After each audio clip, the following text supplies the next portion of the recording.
I'm bringing Edudzi on this matter because the Chief Justice was quite clear, and we'll put that on the screen. The 4 reasons why the suspended Chief Justice did this press conference, as she put out herself. These were the 4 reasons. They said the removal process is historic with higher stakes, but then again, the position is that this process has been reduced to ordinary litigation between the petitioners and herself.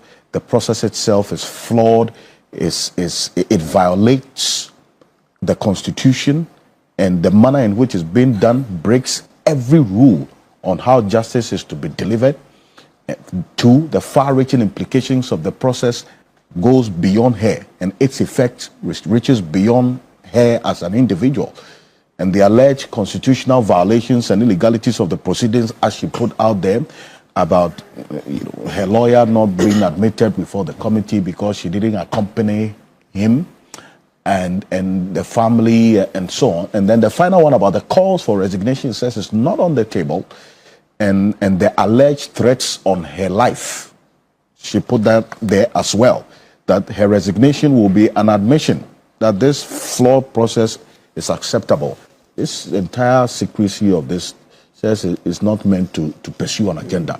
Has this press conference done any good from what you said? Okay, so it's quite an interesting issue. First of all, I mean, like any other Ghanaian, you can call the press and speak to them on anything that you feel strongly about. So her right to address the press is not something that you can take away from her. That is within her so to do. Mm-hmm. But what she's not permitted to do is to use the processes of a press conference to undermine a constitutionally sanctioned process.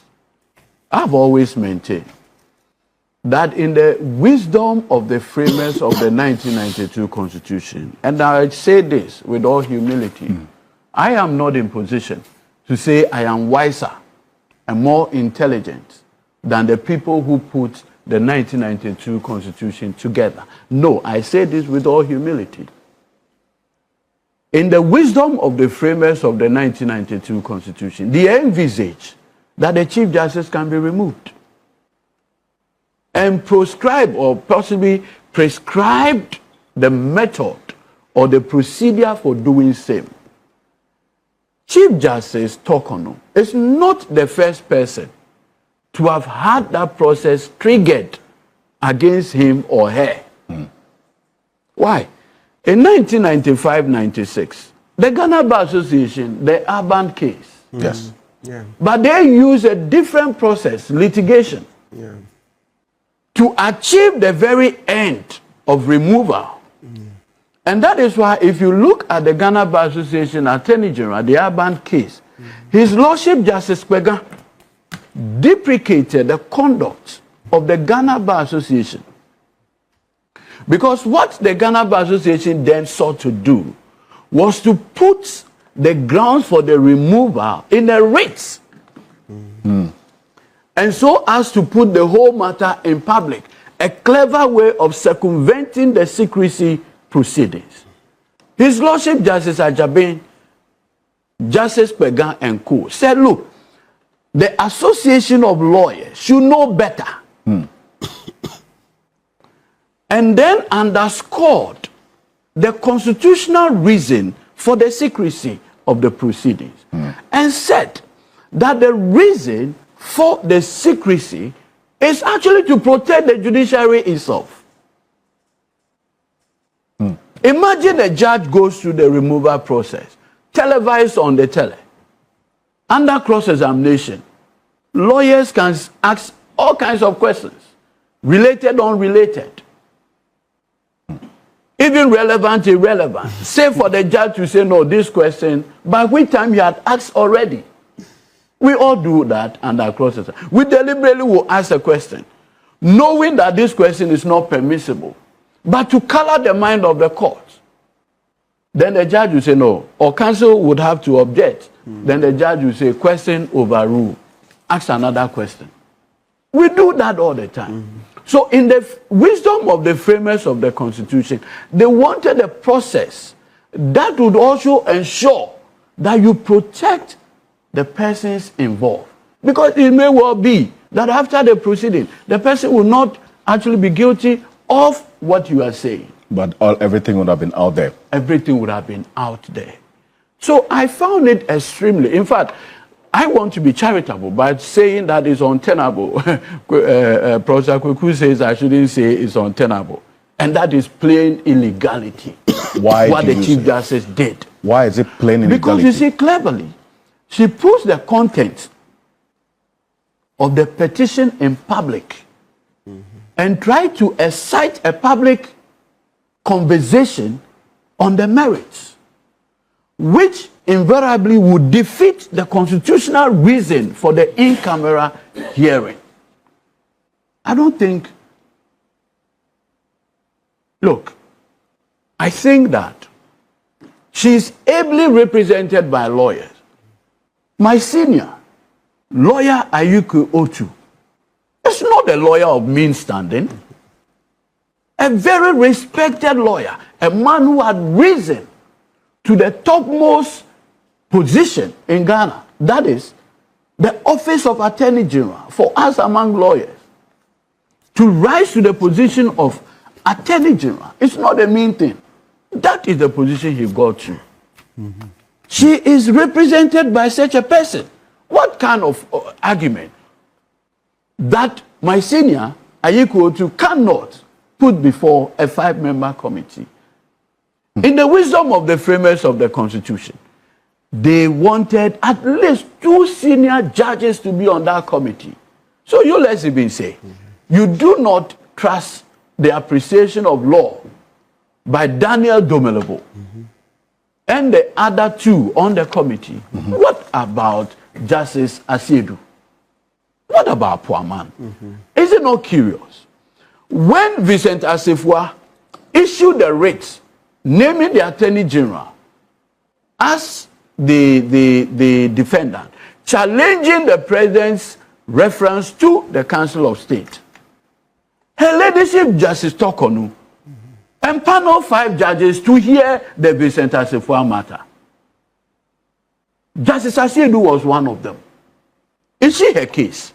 That at the time when she put Justice Asiedu to be among the 5 judges to hear the Vincent Asifua matter until it was reconstituted, she never trusted his judicial independence, his judicial mind, and that he had cause to believe that Justice Asiedu does not appreciate the judicial oath that he took. Where from this hypocrisy and double standard?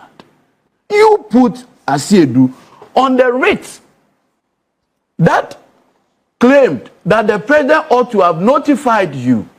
You remember that incident? Asiedu was there. Who empaneled Asiedu? It was Justice Torkornoo. Is it not the same Asiedu that President Mahama had put on the 5-member committee to investigate the claims against you? How come that suddenly she no longer trusts the mind of Justice Asiedu? What changed? There are many instances that she had put Justice Poaman on panels. Having become the Chief Justice of this Republic, she never trusted Poaman's judicial mind. I mean, so where from this hypocrisy? I find it extremely, extremely uncomfortable even discussing this. Look, I have avoided, for obvious reason, a merit review of the allegations against her. For good reasons. I've restrained myself, all my public commentary. I've always dealt with the legal issues on this matter. She knows.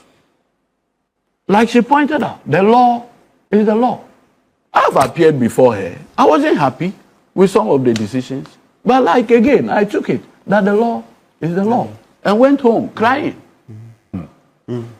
Look, there's something that she did that I find it extremely, extremely, maybe uncalled for. Why? But mischievous. What exactly are you And at that about? point, I felt she was doing politics. What exactly? You see, she made an attempt to try and link the current proceedings to the unfortunate, insane, and dastardly murder of the High Court judges and the army officer. But try drawing a parallel between the fact that the proceedings are happening at Edu Lodge and the events of 1982. What did she do?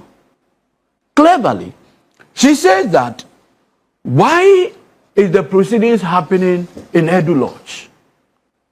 And claim and then created a false narrative that the unfortunate murder of the judges and the military officer was planned and executed with Edu Lodge in mind. Complete falsehood.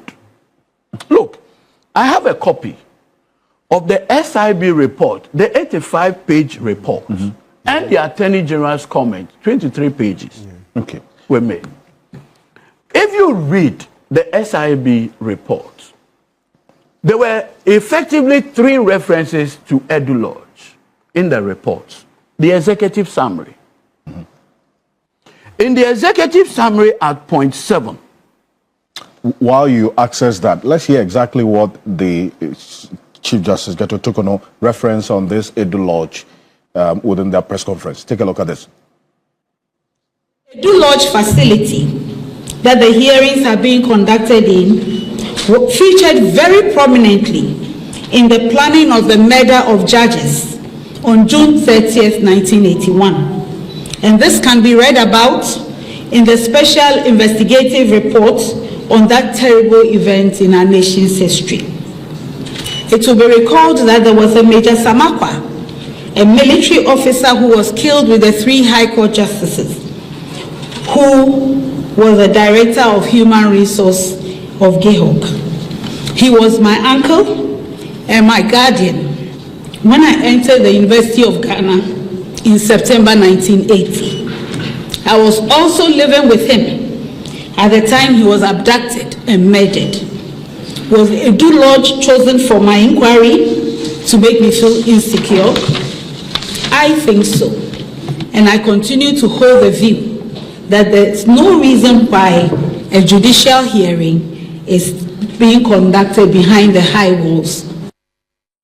Well, so that's the reference to Edu Lodge. They say it featured prominently. These were her words in there. First of all, the record shows this insane and unfortunate murder of the judges happened in June 1982. Correct, Senior? Good. Look, the same SIB report that she referenced, the executive summary, paragraph 9. Amatekwe and Captain Kojochikata retired met at Edu Lodge on 31st October 1982. 31st October 1982. This is a Special Investigation Board report. Yes. Executive summary, paragraph 9. Paragraph 9. Is there. So how did this feature in the planning of the murder? How? A murder that took place in June. The Special Investigative Body, established by PNDC Law 15, started this work. It was in the process of its work, left for it to submit its report, that Captain Retired Kojochikata met Joachim Amatekwe in October at Edu Lodge. October. By which time, the murder had already taken place. Why would you think that Her Ladyship, the Chief Justice, would want to twist these facts? Is to basically draw herself into an event that happened 43 years ago to play on the emotional keyboards of our people. What has that got to do? Event that happened in 82, anybody envisaged that today, having become the Chief Justice, there will be any petition that will require an inquiry against you? Well, she said it featured prominently. Her uncle was in there. She was living with the uncle when the uncle was abducted. You see, hold on. One of the things I've always avoided publicly is a commentary on the murder of the judges and the ex-serviceman. For obvious reason. Because you see, it invokes sensibilities.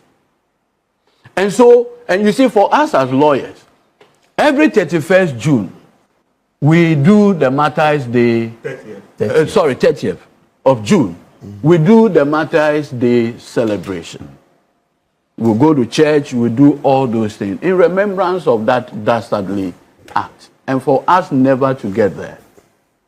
But you see, if you read the confession statement of Joachim Amatekwe, he provided the context or the reason for that insane, excuse my language, stupid decision of his. It's there. It's in the report.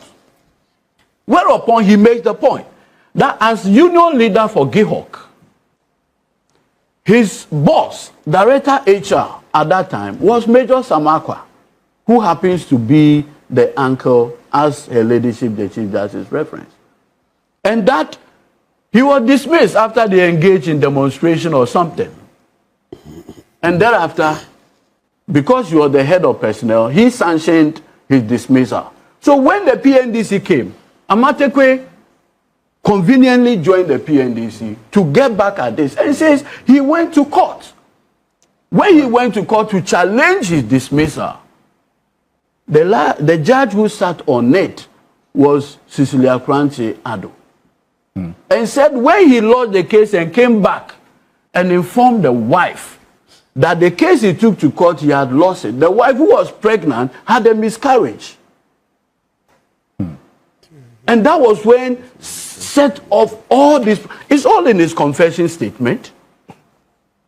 Our country has traveled a path that we have all said we will not go there again.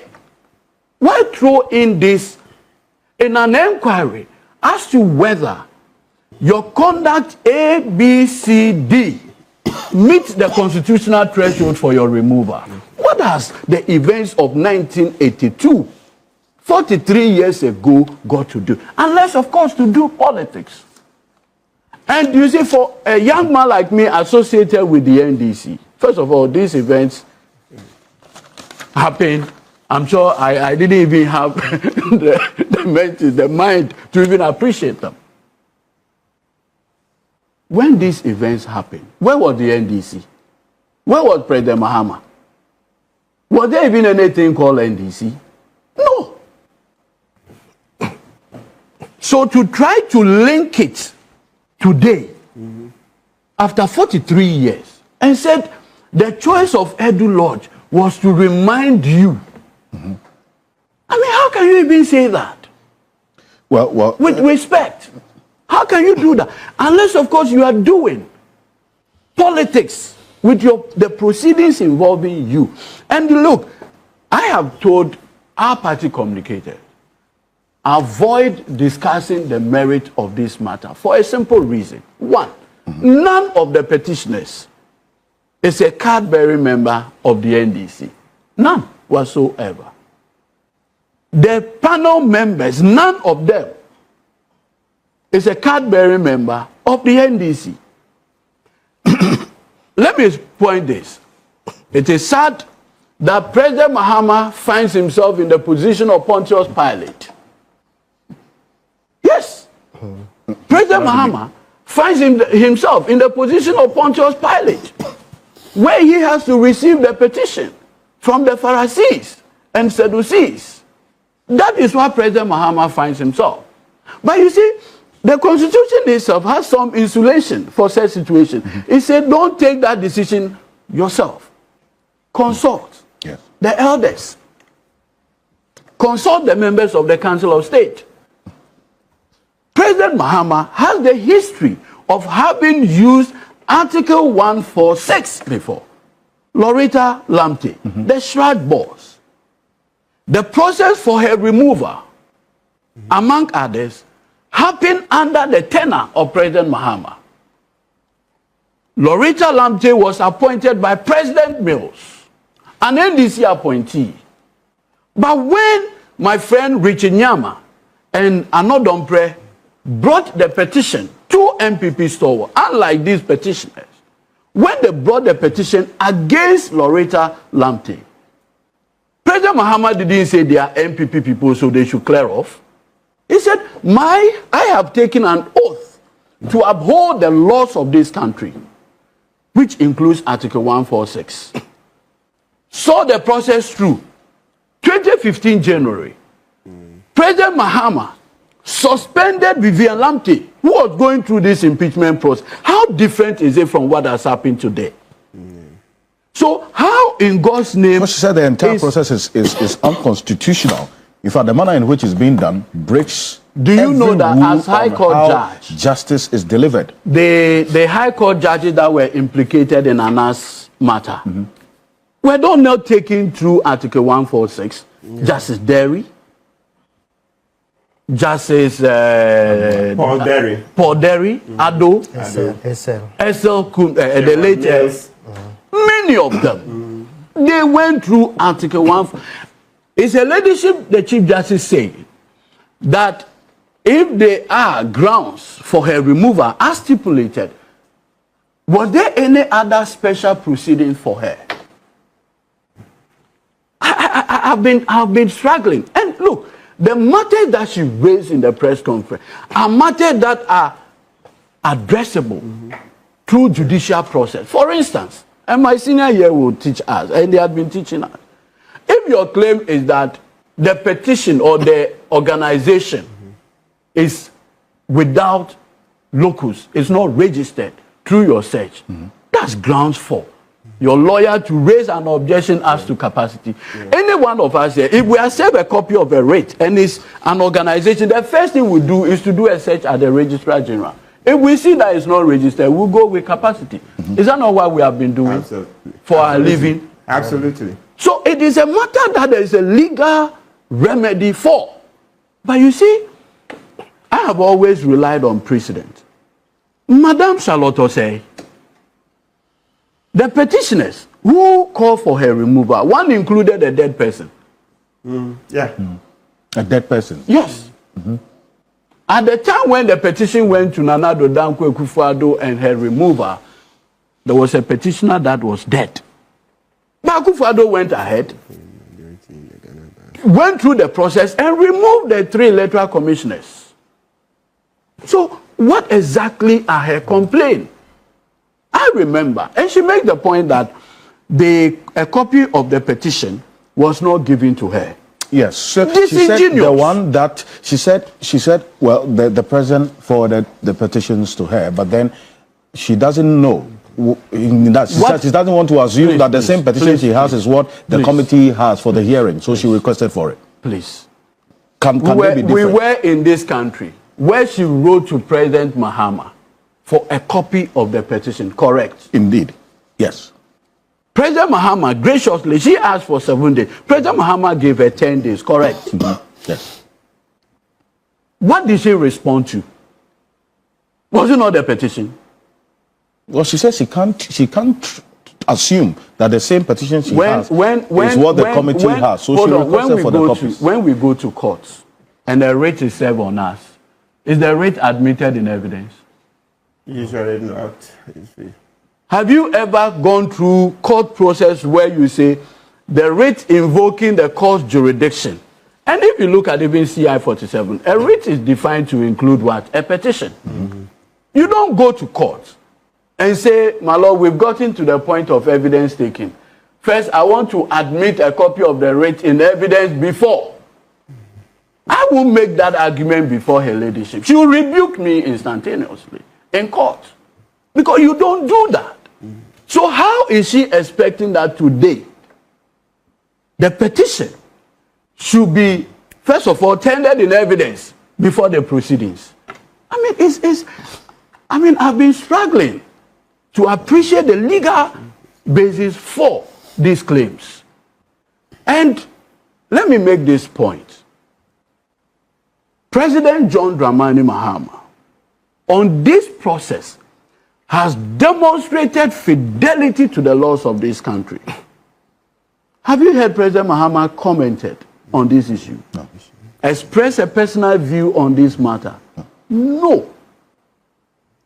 He had demonstrated that, look, he's a gentleman. No interference whatsoever. Go through. You have the benefit of being represented by an astute and distinguished lawyer, AY3HU. What else are your fears? But I find it bizarre when, for instance, you go before a committee of this nature and say you want your husband to accompany you to the proceedings. Why do you find that bizarre? Exactly. Does it not defeat the in-camera hearing? Edudzi, that one they are support her. Please, I know. Already you have even given a view which is contrary to the Constitution. Yes. Your view, his view does serious violence to the Constitution. No, I'm coming there. In the future Constitution after the review.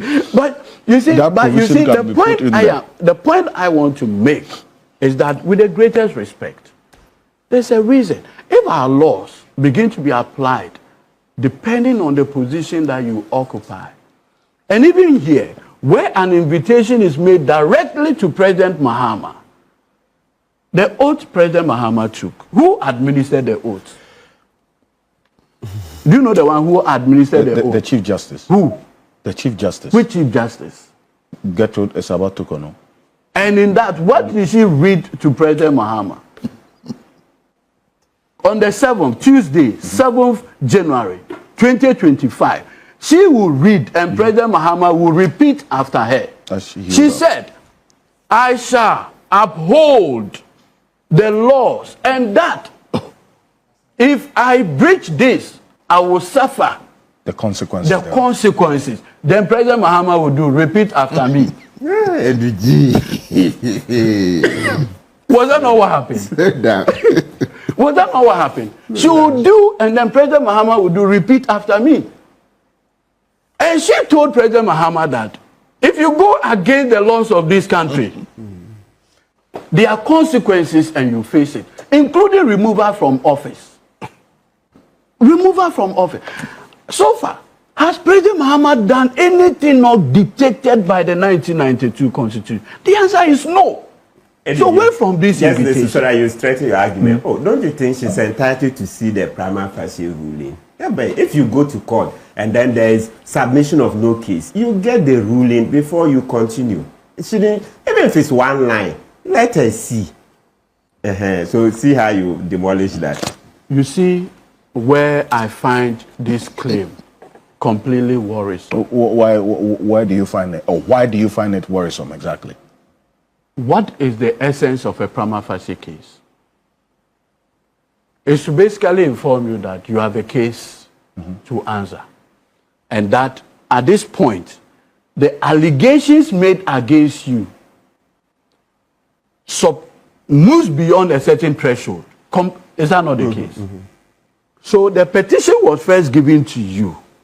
You gave preliminary comment point by point. So to the point that they say there is a prima facie, it means that at this point, the allegations against you are not frivolous.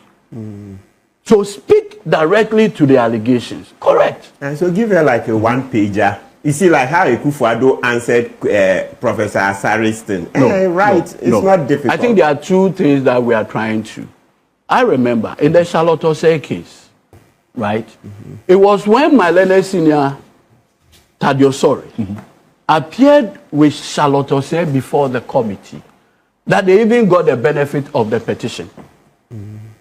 Yeah, but now we've deprecated it. No, please. Akufo-Addo is an astute lawyer. Oh, he hasn't shown that in practice. Hold on. His executive secretary then is also a very respected lawyer. Ally, was there anything that happened then that we are not seeing today? Nothing. And even the courts have said, even for prima facie, it should not be reasoned. It's desirable. No, please. I beg you. Line by line. In fact, if you read the Republic versus Michael Asamoah, you see the view of the Supreme Court. Because they were challenging the fact that it wasn't reasoned enough. The court said, no. It's just for a judge to say a prima facie case has been made. Open your defense. Yes. That's not a practice generally, you see. Please, senior. I had raised that argument previously, and I was confronted with the Michael Asamoah decision. Yes, and they will depart. So I will plead with Her Ladyship, the Chief Justice, to trust her lawyers. You think this action betrays the trust for the lawyers, or no? creates You see, doubt an about impression that? is created that this is a committee with a predetermined conclusion. I don't think it is good enough. Yeah, that one. I'll conclude on this. You see, when these matters came, I started to research. And I found something uniquely different with what is happening now. Over the period, from 79, Apalu, the famous Tufo and Attorney General, the court rallied and scuttled the process. Because once they recognized that by Apalu going before the parliamentary proceedings, the CPP stalwarts who have now come back with Liman, because Apalu has sat on the various commissions of inquiry after Nkrumah's removal, we're going to use their majority in parliament to remove him using the parliamentary proceedings. The court came in and scuttled the process. In 1995, when the Ghana Bar Association wanted to use the judicial process to get Aban removed, again the court intervened and scuttled it. When my senior brother Akwete tried removing Chief Justice Akwa, Frank Adjechum, the court intervened and scuttled the process. Why is it that in this particular case, all the judicial attempts, all the processes, the writs, the applications, what have you, have all been roundly dismissed by the courts? What is it about her that is generating that kind of response? Maybe we've gotten to the point where we may all have to do some level of sober reflection. What is it? Why are my own colleagues not rallying? What is happening? Maybe he is an elderly man. Maybe with the benefit he will share insight about life and how to live it. Insight about life. Because you see, you may well be in a privileged position where you think you can use the position, possibly to destroy even your own colleagues. Make them feel bad. And so the urge to rally becomes a difficulty. Maybe. We've gotten to the point where she may want to look within. It is my prayer that she will go through this. If at the end there is no merit in the grounds, these are very honorable people. They'll do what is honorable. I have appeared before His Lordship Justice Pwaman before.